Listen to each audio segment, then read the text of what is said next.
Made in America show right here on King's Broadcasting Network. And now I'd like to welcome our co-host, the Made in America guy himself. It's been a while, a couple of weeks. It's been traveling the country, and he's just been, he's been gathering all that dirt that we keep hearing about on the national media. So he's going to kind of straighten us out here. So we hear from the horse's mouth. So straight from the studios right there, the Shell Manufacturing Studios, the Made in America guy himself, Mr. Greg Owens. Greg, how you doing, my buddy? I'm doing well, Michael. How are you? I need to tell you, we struggled the last 2 weeks without you, man. It was rough. Really? Man. It was rough, but we got you through, and America's responding. Greg, there's a lot going on. I really need to jump right into this thing. You spent a couple of weeks in Washington, D.C. You went around the country talking to U.S. manufacturers. There's a lot going on with the tariffs. It seems like the tariffs are really taking over the news cycle. So what's going on? Just kind of give us a Reader's Digest version of what's happening right now before we bring on our guests. Well, it's been kind of a wild ride, so I can give you the Reader's Digest of what's going on in the last 4 hours, but that may change. Probably the biggest thing that's happened is the trade court, which is an obscure court, came in and made a ruling on the IEEPA tariffs, which President Trump announced as reciprocal tariffs, and basically said that he cannot invoke that 1970s law because they don't consider the billions and billions of dollars in trade deficits that we're running to be a national crisis, which is a bizarre interpretation, in my opinion. They will, of course, be appealing that process. I spoke with some of the trade attorneys down in D.C., and they always thought that there was room for somebody to argue what has been argued and passed by that court. They really like the use of the 232 steel and aluminum tariffs and getting those extended to downstream products, which are the things that are made out of steel and aluminum. And that one is going full speed ahead. In fact, comments close on the 4th, and the Commerce Department has 90 days to make up their mind and approve or disapprove. Wow. So it's we can't always believe what we hear in the media. If you listen to the conservative side, you get a conservative view, and then you listen to the liberal progressive view, you get their side. Now I'm going to get off the subject just for like 30 seconds. And this is, and only because I think it's important, is that the scare tactics that are being used by the, it seems, now the new scare tactics that's going on from the, let's say, the liberal side of the spectrum is now being attacked as the Social Security. And I've gotten 50 emails because everybody knows that I'm a conservative. I'm not a Republican. I'm a conservative. I'm a raunch conservative, mostly on the libertarian views. And I obviously I'm a Trump fan. I mean, I believe in what he's doing. I believe in the policies, and but at the end of the day, now what's going out there is he's going to eliminate. Listen to this. He's going to eliminate Social Security for the elders. Eliminate, not throw. He's eliminating it. So this is it's just the same old tactics. And I just advise people like we're trying to do here: do your own research. Do your own and come to the determination on the tariffs. Is Trump really trying to get rid of Social Security for the elderly? You see what I'm saying? How they keep going to that playbook? It's just horrible. Yeah. They believe it. You pick up, I don't care whether it's liberal or conservative magazines, television, whatever you pick up, the news is all editorialized. And a lot of people don't realize that. They think we still live in the days of Walter Cronkite, when you couldn't tell what side he was on. But I'll speak to the tariff thing. The information that's published in well-known establishments like the Wall Street Journal, if you if you're being kind to the reporters, you'll just say that this is a subject that we know an awful lot about, and they just don't really know a lot about it, even though they're writing on it.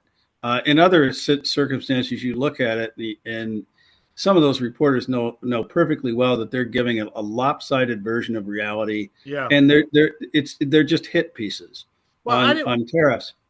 And not that I want to bring up the new Social Security thing, but the point is, you understand my point here.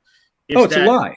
It's a lie, and like the Medicare and the Medicaid lie. Yeah, he's going to throw off people that could go to work that's committing fraud. Yeah, they're going to get that's in the bill. But Medicaid and Medicare is not getting cut. You understand what I'm saying? For legitimate people that need the help. I mean, who's not for that? Who is not for waste, fraud, and abuse? Who's not for it? Look at how they went after Elon Musk. I mean, here was a guy who was the hero of a lot of people on the left, and then all of a sudden he gets in there and Doge, and he's on Trump's side. And now all of a sudden he's the villain, just like Trump himself. He was well received in Hollywood and all those sort of circles, and then he got into politics, and of course now he's the evil guy. So it's the same from the other side going the other way. Washington, you just got to ignore most of it. Washington is a cesspool. Washington is the trash of the trash, and both sides. I'm not picking a side here because when the other side's in office, the other side. It's just the way it is. They protect the buildings are beautiful. Yeah, the buildings are gorgeous, the architecture, but these politicians protect their golden city, and they're not going to allow the voters, the unpaid bureaucrats own it. They're embedded in it. You can do whatever you want to try to attack it. But at the end of the day, again, we talked about it a couple of weeks ago before you went out there. We talked about the other day. The only advantage that Trump has right now, he don't give a you-know-what. He really don't, because he's only got 4 years. So he's going to make decisions to know that he can't run again. You understand? So he can make the hard decisions. And at the end of the day, you've got to agree that Trump loves America. How can you not? I mean, you got to have your right mind to not understand what he's doing. I agree, and it's going to be a battle just like it was last time. It'll be different, and then when the next guy gets in there, it'll be more of the same thing. But you said at the beginning, the most important thing is you have to listen to it all, believe very little of it, and form your own conclusions. What do you actually see happening out on Main Street? Has the price of everything from China really gone up 150%? No, it hasn't. Will it go up at all? I don't even know. Nobody knows. Yeah. And we're going to find out. We're going to let the market, we're going to let free enterprise, free commerce take care of the market, because it's going to adjust. It's going to adjust. It's going to dictate. But who needs to be concerned right now, who really needs to be concerned, is the EU. They are really concerned right now, no matter what press they put out there right now. But at the end of the day, that's what all this boils down to. The EU, the European Union. This is what all this boils down to. Our survival with these guys. They're throwing a fit about doing to them what they've been doing to us for decades. So you're gonna put a 28% tariff on our cars coming into the EU and turn around and issue a 28% rebate on their VAT tax to cars going to the United States. No, I'm sorry, that's not right. And they can pitch all the fits they want, but it's going to be corrected. But what he did over the weekend with the steel in Pennsylvania, that I mean, how can anybody not deny what he did? Walked in there and he just told them, your lives are going to change right now. Because guess what? We're going to produce American steel from American companies, from American workers at a great American state that knows what they're doing down there and not destroy them. Well, we got to take a short break. A lot going on. This is the Made in America show, along with the Made in America guy, Mr. Greg Owens, and the Cajun contractor, Michael King. We'll be right back.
here on the Kings Broadcasting Network. Don't forget to check out our website at hometalkusa.com if you want more information about Made in America, Mr. Greg Owens, even Cheryl Manufacturing. Check it out. Archives, check out our television show.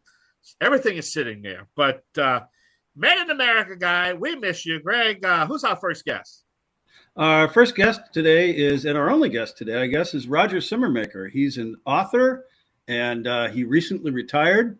We're going to talk to him a little bit about his background and some of the books that he's written and what his take is on all of this tariffs and everything else that's going on in the world of international trade. So, Roger, I'm going to welcome you here in a minute, but before we get to that, I'd like to throw a big shout out to our sponsor for this segment, Bond Products. For DIY carpet bonding, there's only one InstaBond. You can find it at bondproducts.com. Roger, welcome to the show. Thank you very much. Great to be on with you. Well, it's a pleasure to have you. And I'd like to start out with all of our guests, particularly the first time, and this is the first time you've been on, to let you talk a little bit about yourself, your background, where you're from, what your jobs have been, and then we'll get into what led you to be such an advocate for American manufacturing. So, who's Roger? Well, I grew up in Central Illinois and lived in Florida for about 38 years, where I worked for one of America's largest defense contractors on a U.S. Navy contract, and retired from that and live back in the Midwest now in St. Louis, Missouri, which is kind of close to home. So it was like coming home for me after I retired. And I'm just enjoying retirement, and I can devote my full time now to my real passion, which is buying American and a common sense trade policy and educating people how they can buy American in the purest sense of the term. So what did you do specifically for the contractor? Were you a manager, a supervisor? Were you in the trades? What was your role or roles? What I did was, I worked in the telemetry ground station where we tracked launches, collected the data, recorded the data, analyzed the data for the Trident II Fleet Ballistic Missile program. And I was also on the space shuttle program for about a little over 3 years, went back to the U.S. Navy side. And, it was a great job. And in addition to the ground station work, we would actually work on the equipment that simulated the missile to make it think it's flying, but when it was in the submarine before we popped it out of the tube. So a lot of interesting stuff going back all those years. Nice. And what was it about your experience in the real world of working on all these interesting things got you so interested in American manufacturing, buying American products, and trade policy? I got involved in politics basically when Ross Perot ran for president in 1992, and he talked a lot about patriotism, buying American, against NAFTA, bad trade deals like that. And I went shopping in 1994, and I thought, you know what? I'm going to make sure I buy some clothing made in the USA today. And I had such trouble doing that I got upset about it, decided to do something about it, because I talked to the managers in the stores. I looked on the racks. People couldn't help me. I couldn't find anything made in America. And I thought, you know what? I'm going to be that guy, because I researched in libraries trying to find a consumer guide to educate people how they can find and buy American products. And I just really came up empty-handed. So I decided I was going to be that person, wrote my first book in 1996, and the rest, as they say, is history. Yeah, you just brought up something really interesting, clothing, and how to find, clothing that's made in the U.S. Back in the 1980s, early 1980s, 80% of the clothing in the United States was made right here in this country. Now it's less than 8%. And there are a couple companies out there, All American Clothing. In fact, I'm wearing one of their golf shirts right now. Fantastic shirt. And one of the interesting things is that the collar, this shirt's probably 5 years old. The collar still looks great. And for a golf shirt, the cheap ones that you get at the store, those collars wrinkle up, and you have your shirt for a year and then you got to throw it out and get a new one. So, and it wasn't a ridiculously priced thing either. It was $35 or something like that online. So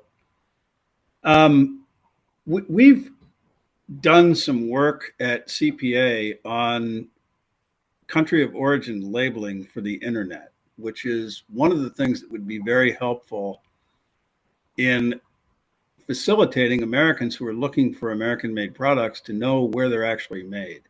Did you write about that in any of your books, the cool legislation? I believe I mentioned, as you know, it's gone through several ups and downs, in and outs. So I wrote about it, I believe, the status at that particular time. I'm not sure exactly what the status was at the moment. I'd have to go back and look. But it's definitely a very important piece of legislation. And that's the purpose of the books that I write, whether it's country of origin labeling, just educating, anything that can educate the consumer so they know where their money's going, who's making the products they're buying. And my book actually goes a step further. I like to convince people or educate people, encourage them to buy just not American made products, but also from American owned companies, because American made means the workers are here, the production is here.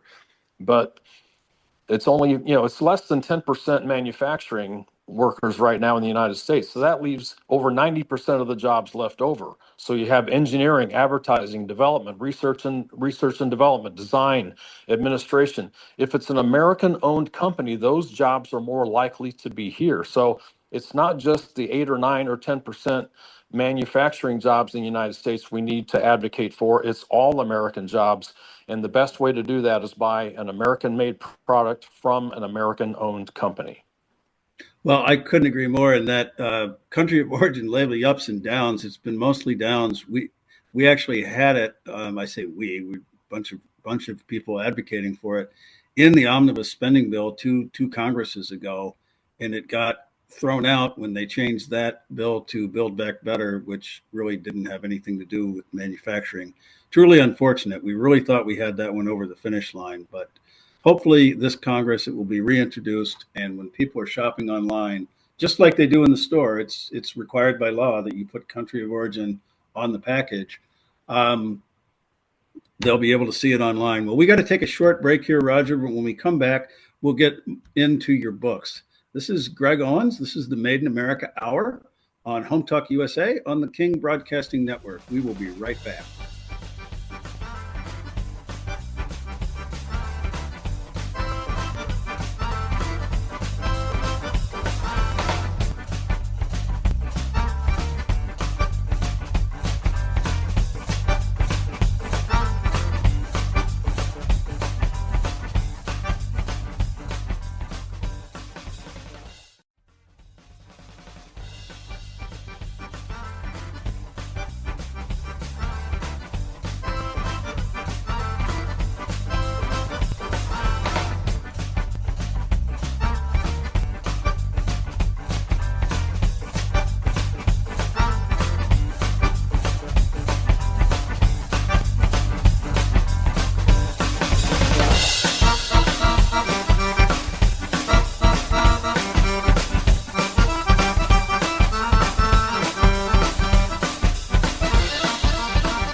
Welcome back, everybody, to Home Talk USA on the King Broadcasting Network. This is the Made in America Hour.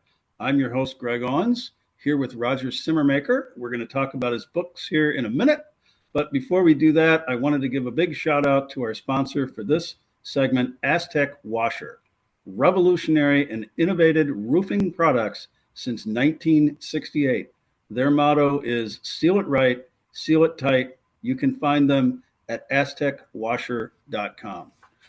Roger, welcome back. And when we first met, I don't know how many years ago it was at a CPA event, I believe it was, you introduced me to your book. And you have a couple iterations of that and a new one coming out. So why don't you talk a little bit about, follow up on what we talked about last segment, what inspired you to write this book, how you gathered the information, what you learned, and what's in that first book? Well, the main thing that got me interested in buying American, like I talked about, was at Ross Perot back in the 1990s. And that's when I started writing books and really learned to emphasize not just in my third edition. My most current is the third edition, and I have a fourth edition coming out next year. But it really broadens the Buy American picture to Buy American in what I call the purest sense of the term. We need to buy American-made products and also from American-owned companies. Because when it's an American-owned company, the profits either come back to America or stay in America, and the taxes on those profits are paid to the U.S. Treasury. Everybody knows we're several trillion dollars in debt, way too many trillions of dollars in debt. It has to be paid, so we need that revenue. And you can literally double the amount of revenue you put into the U.S. Treasury just by buying an American-owned company's product made in the USA versus a foreign-owned company's product made in the USA. One way that most people can identify to illustrate that is you can buy a Chevrolet made in the USA or you can buy a Toyota made in the USA. If you buy the Toyota, profits will go overseas to reward foreign owners, foreign investors, and foreign stockholders. And they will pay those profits to foreign treasuries. So we're still sending money out of the country, even if we're buying something made in the USA. But we don't have to talk about big ticket items. We can just start very simply in the supermarket where we spend more of our time and probably more of our money.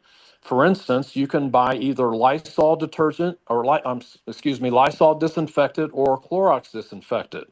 Clorox is based in the United States. Lysol is owned by a UK company called Reckitt. It used to be called Reckitt Benckiser.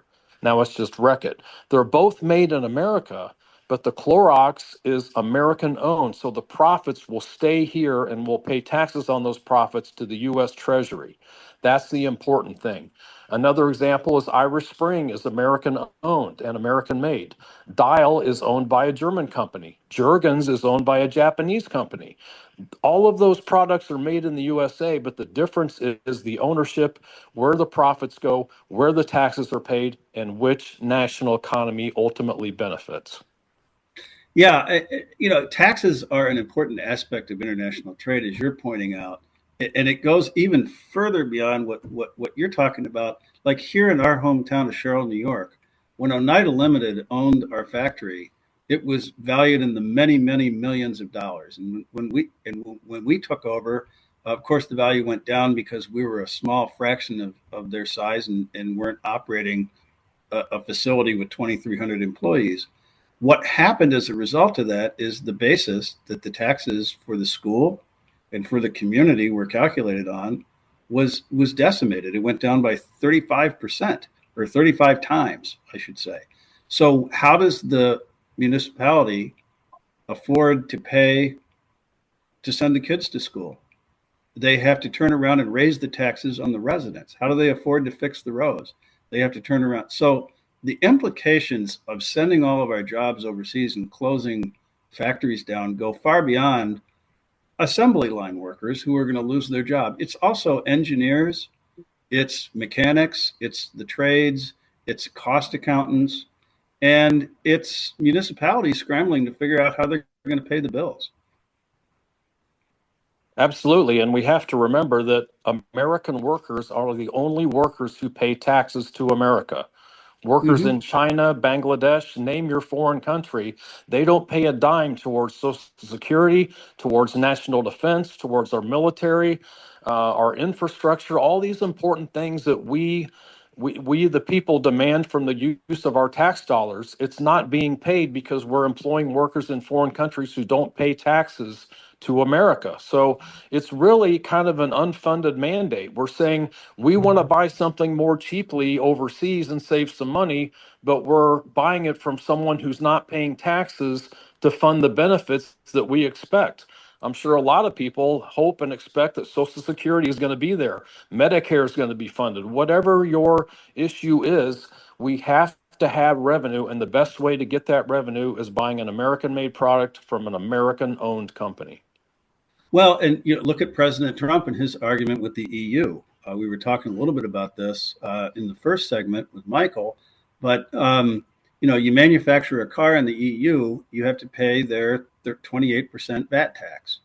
Well, that VAT tax they collect on everything from their own people. That funds their socialized medicine and their socialized pension programs. So the first thing that happens to an American car when we try and export it to Germany or any company in the EU is we pay that VAT tax. So the American company is paying that tax. The first thing they do when they want to sell a Volkswagen in the United States is they actually give them a rebate of all the VAT taxes that they paid for that automobile to make it cheaper to export to the United States. And the president and his trade advisors are calling their bluff on that, and they don't want to talk about it. It's pretty easy to understand why they wouldn't want to talk about it, because he's got them dead to rights. Well, I'm very happy to see President Trump institute these broad-based tariffs. That is the best way to collect revenue. It's better than the direct tax system. If you think of it through the direct tax system, if the government wants to collect $1, it has to tax you exactly $1. There's no escape from that. But what we found is some of these companies that have been importing products, for instance, back in 2018, when Trump put 25% tariffs on China, Buick makes a SUV in China. They asked for a waiver to not have to pay the 25% tariff. That waiver was denied by President Trump. What did they do? They said, okay, we're not going to raise the price. We're just going to import the car anyway. So the government collected the revenue. The revenue went into the U.S. Treasury. The consumer didn't pay a dime more. Hyundai has said they're not going to raise prices. Home Depot has said they're not going to raise prices. So we still collect revenue with the tariff system, even though we have these tariffs and the consumer doesn't pay an extra dime as a result of the tariff. Well, Roger, we have a couple minutes left in this segment. Why don't you throw out a little teaser on your new book that's coming out? Well, the new book is the 4th edition of How Americans Can Buy American. It'll be very much like the 3rd edition, which had over 20,000 American and foreign products and services listed in the book, so you can easily identify what's American and what's not. And then there's chapters in the book talking about the auto industry, trade policy, and those types of subjects. So it's a really all-encompassing book, but it helps to, like I said, give the consumer the information to buy an American-made product, not just any American-made product, but one made by an American-owned company, to keep all that money here where we need it circulating within our national borders. So remind the audience of the title of the book, and then where do we go to find it? Where do we go to buy it? The title of the book is How Americans Can Buy American, and the website is www.howtobuyamerican.com, all spelled out. That's pretty clear and straightforward. And then, are you coming out with another book after that? Well, my most recent book was a trade policy book titled Unconstitutional. Our founding fathers rejected free trade, and so should we, is the subtitle. And that was a bit of a diversion of what I normally do. I normally write books about buying American, but Trump was elected president the first time around. I thought the time was right to write a book about trade. I had put chapters about trade policy, including the Smoot-Hawley tariff, in previous Buy American books because I felt so strongly about it. All right, well, we're going to have to take a quick break here. We'll be right back, and we'll continue our conversation during the Made in America Hour on Home Talk USA.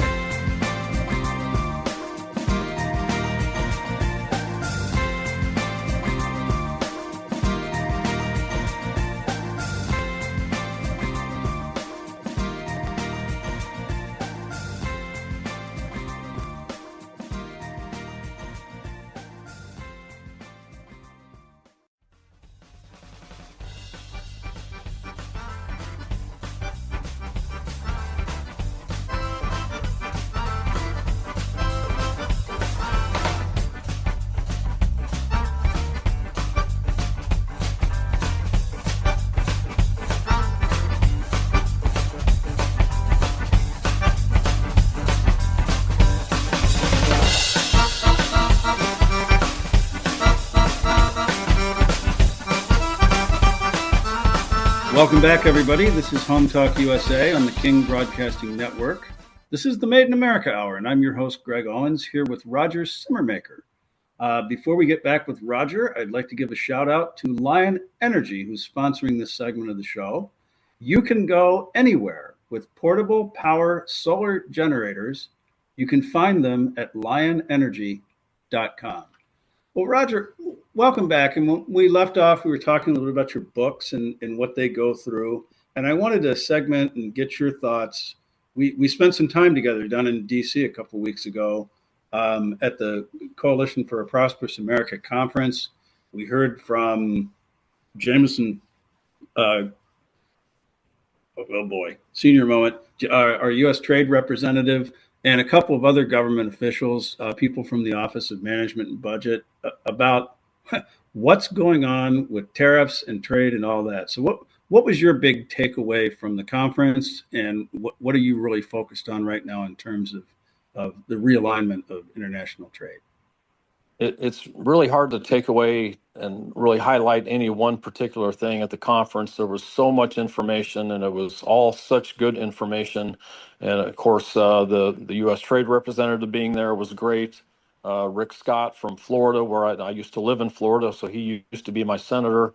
It was good to see him speak, and just a lot of people talk about the need to have a common sense trade policy.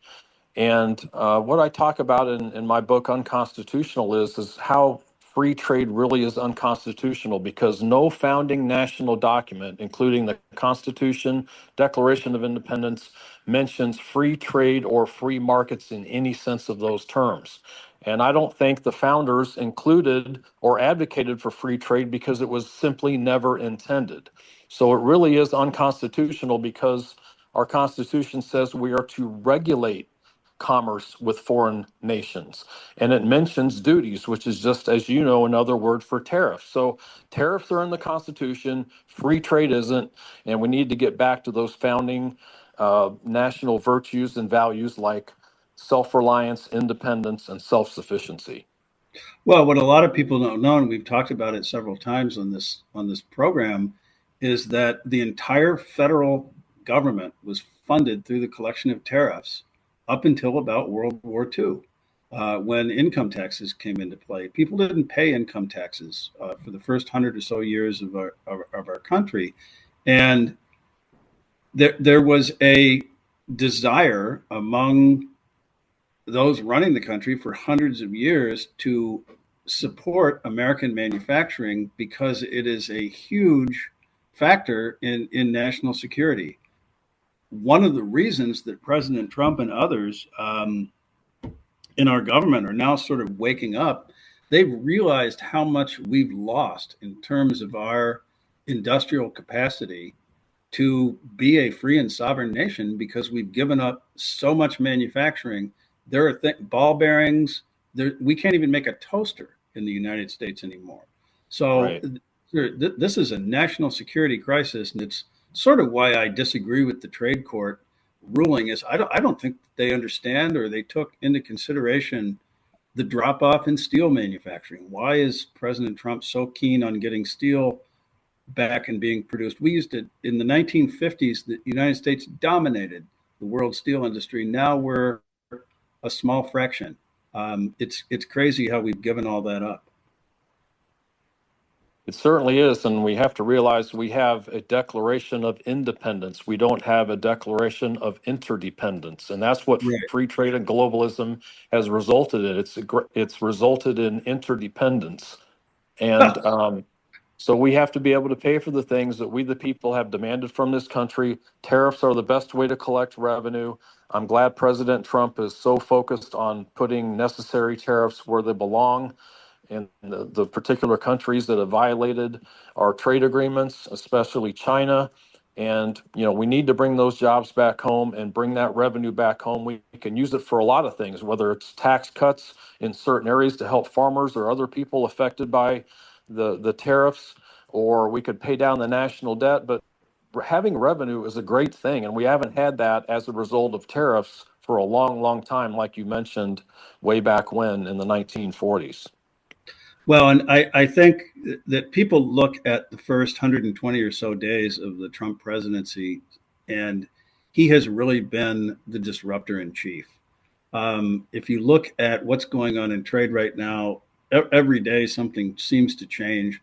It is in a state of flux. And when I was in Chicago at the trade show, I ran into a lot of people who were really confused. you have to disrupt it and dislodge it in order to come up with something that is going to be reasonable and to our benefit at the end of the day. So more news at 11 on that one. I think it's going to take several months, if not a full year, till this thing really starts settling down and we have an idea of what we're looking at going forward.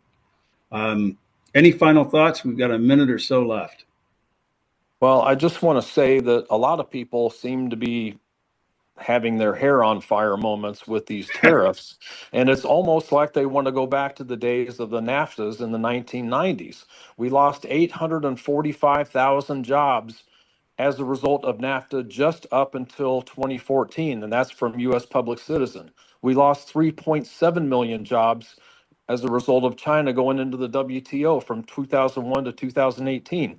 Do we really want to go back to those types of policies? Yes, there will be a little bit of pain, but we're going to come out on the other side. It's going to be better. We're going to be more prosperous, more powerful, and more independent. And more balanced.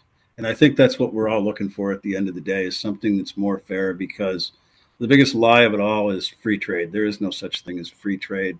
Every country out there, starting with the EU, China, they all have industrial policies, and they're all designed to help themselves gain advantage in the international trade space. So looking forward to it. But Roger, we've done it again. We've run out of time. So I'm going to have to sign off here, hour 3.